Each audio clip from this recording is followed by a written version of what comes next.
And that is I carving. Got my headphones on, listening to music, blocking out the world, thinking about flowers. Yeah, so this week we are carving a daffodil. Last week it was carving a crazy-eyed wood spirit. My genre is really kind of miscellaneous, I guess you would say. I'm testing the strength of that wood. It's called Rosewood. It's very hard wood. And I will give you some measurements here. This block is 3 inches by 3 inches, and about the thickness is about 0.45 of an inch. It's kind of irrelevant, but it gives you a bit of an idea because the flower is actually a little bit smaller than that.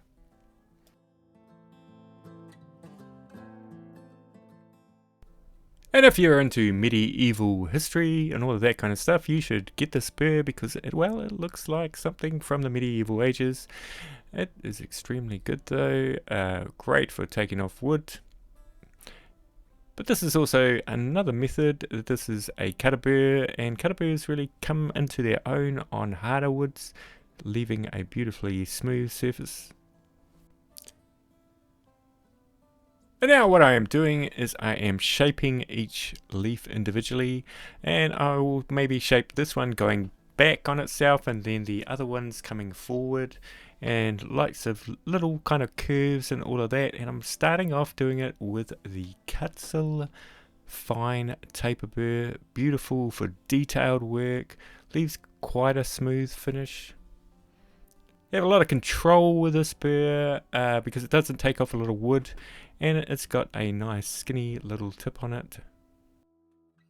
Now we've reached a bit of a problem here, is how am I going to attach the frilly little bucket onto the flower. What I've decided to do is carve down into it and sort of like leave a hole and then have a sort of like a corresponding kind of bit that goes into the hole to attach to the flower.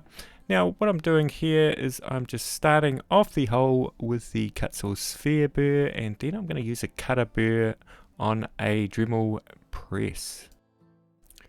Now with that little button there, I have kind of set the depth so it stops before it goes all the way through the wood, just leaving a few little millimeters there. And then I just attached that flat bottom cutter burr to it and just gradually took the circle around up to the pencil line. Got to be a little bit careful and have a good grip on it here. The great thing about this is it makes a hole where it is really flat at the bottom, which is perfect to glue the bucket frilly thing in. And I actually found out the name of that frilly little thing. It is, well, I'm not actually going to say because my channel might get flagged and I don't want to do that. So you can look it up yourself, but I'm going to keep on calling the frilly little bucket thing.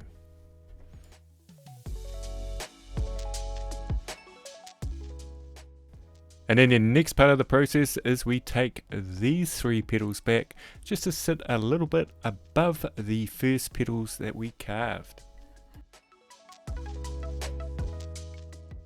Now I kind of want those bottom petals to look like they're rounding in towards the middle. They're not really doing that. Kind of look like a giant triangle there. So we're going to take a shot at it with this burr. You can see it's not going to work because the bottom of it is going to hit the upper petal. And you can see here the fine taper burr. It's still going to do the same. It's not going to really leave that kind of sharp indentation. It's more of a round kind of bit there. So how are we going to do this? Well, there is a burr called the inverted cone burr. One of my favorite burrs for details in the eyes. Works perfectly for this.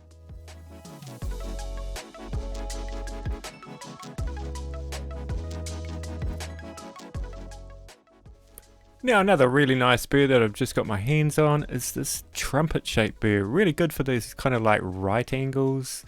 Well, not quite right angles, but you know what I mean. Trying to get that kind of just sharp edge at the top of the petals going on to the next petal. And then I will put that undercut in. And so for the undercut, I first went to the T-shaped burr. I thought that would work quite well, but it just kind of looked wrong. It looked like it was just a straight line. It was kind of mechanical, wasn't organic, and just looked wrong. You can sort of see it there. It's just kind of straight, and we need to improve that line. And so we're going to go back to that inverted cone burr and use that, and I found that was making a much nicer organic line.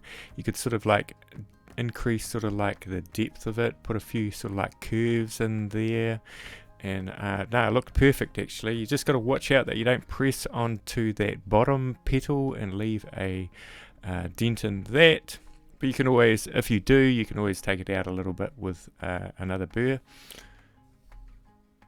And these burrs are also known as bowl burrs.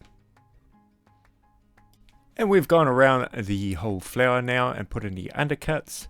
Now we're going to take back the back part of the petals there, just sort of like taper it back so it only gives the illusion that it is skinny, but you see with the tapering then we still retain the strength of the wood. The trick is to make it look fragile when it isn't fragile. So now we are happy with the sort of like the thickness of the petals. So what we're going to do now is we're going to put in the details of each petal, and I find these kind of ribs look quite nice and petals. I've had a look at a few of the daffodils and they kind of have these kind of things happening, so I thought I'd try and replicate them. So I'm using the Kutzall taper burr there, the fine one, but I will go in with a diamond burr after this, and also sandpaper at the end.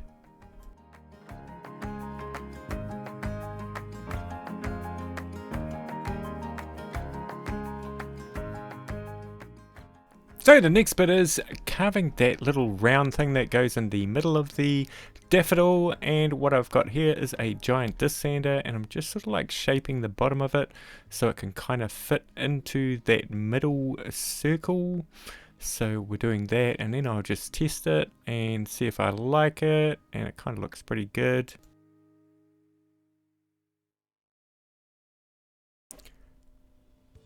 And here we go, we are hollowing out that little round piece of wood, so it's sort of like a bucket, and I will shape the outside a little bit more once I've got a little bit of a hollow going on. I'm using the Kutzall Extreme burr. I'm just being really careful and going extremely slow. Now I'm sort of like shaping the outside a little bit more to give it sort of like a kind of a rim that goes outwards, if you get what I mean. And we're using the fine taper burr from Kutzall there, great burr.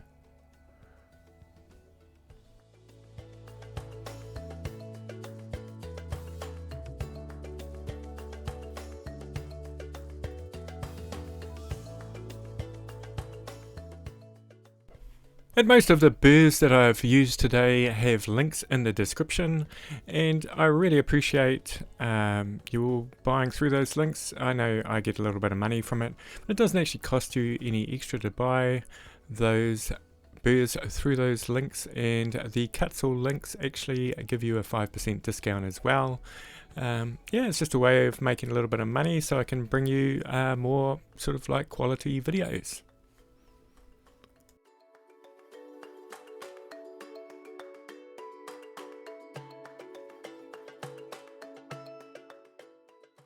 Now I'm just finishing off this hardwood with a cutter burr, and I did go in with a little bit of sandpaper as well. It's a beautiful little burr, this one. It's a spherical cutter burr. It's one of those burrs that just show up in your workshop and you don't have any idea of actually where it came from. So usually I lose tools, but yeah, it's a nice change to actually find one in your workshop that you don't know where it came from. Now I am doing those little filamenty things that go in the middle of a flower, and if you sort of like heat up sterling silver rods, they kind of go into a bubble, and you sand the end and it'll bring back the nice silvery kind of color to it. And I'm putting on the wax onto the petals. What I did here was I actually drilled a hole into the bottom of that buckety thing, and I'm putting just some epoxy glue in the bottom. At this stage in the video, the cameraman gets a little bit tired and things start to leave the frame. Come on, cameraman. Get back in frame. Anyway, you kind of get the picture of what's happening here. I'm putting the glue in there, and then what I do is I put a little bit of masking tape on the back, and then I will put those little filaments in there. Now I'm not too worried about how they sit in there at the moment. What I did was I waited till the glue was a little bit more solid, and then I just moved them around, and that looked absolutely perfect.